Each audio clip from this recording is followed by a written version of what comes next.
Hello again. So in the next short video, we will just show you just one example on how to process the data. Only one step is finished after the instrumental analysis is finished. Now when you get your data, you need to process them, and you need to know what will be the use value of the data in order to be able to apply the best statistical tools in order to do that.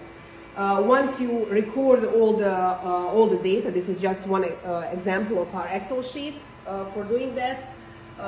You can see that all replicates are there related to one type of the sample. This is also for iron. And then we run, for example, Grubbs test or some other test in order to exclude any possible outliers, statistical outliers. After that, average concentration is being calculated. You can calculate standard deviation, relative standard deviation.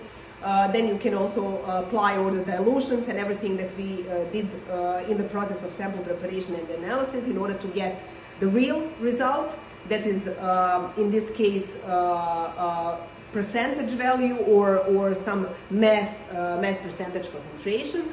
After that, all these data are also, in this particular case, are being subjected to further statistical analysis.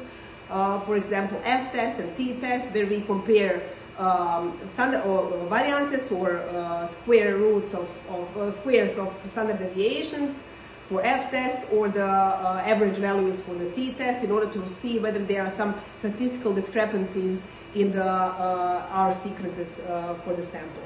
This particular analysis was done in order to assign the value for some ash samples made from the combustion of solid biofuels. So that is why we apply so much statistical tools.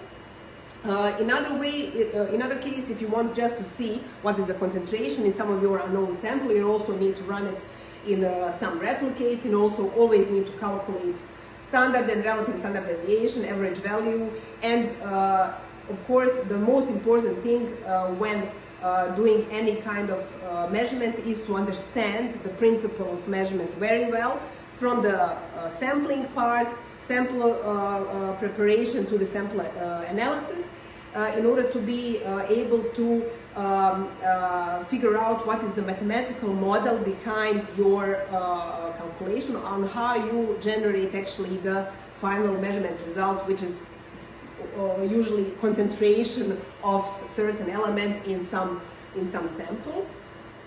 Only when you know the mathematical model and when you are really familiar with the principle of the work of your analytical techniques that you applied, only then you can actually also do the budgeting of measurement uncertainty, and you can also calculate that.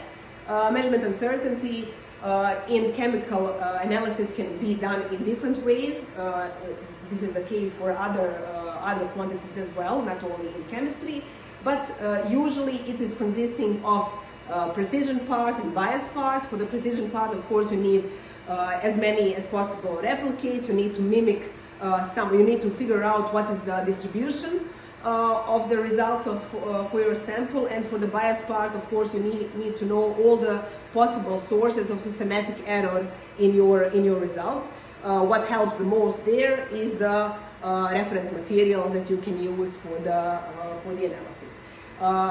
If the match of your reference material is good, meaning that, for example, matrix and concentrations in reference material are really the same as or very similar to what you have in your sample, then you are on the right way, and then you can, with some high certainty, declare your measurement result and know the quality behind it.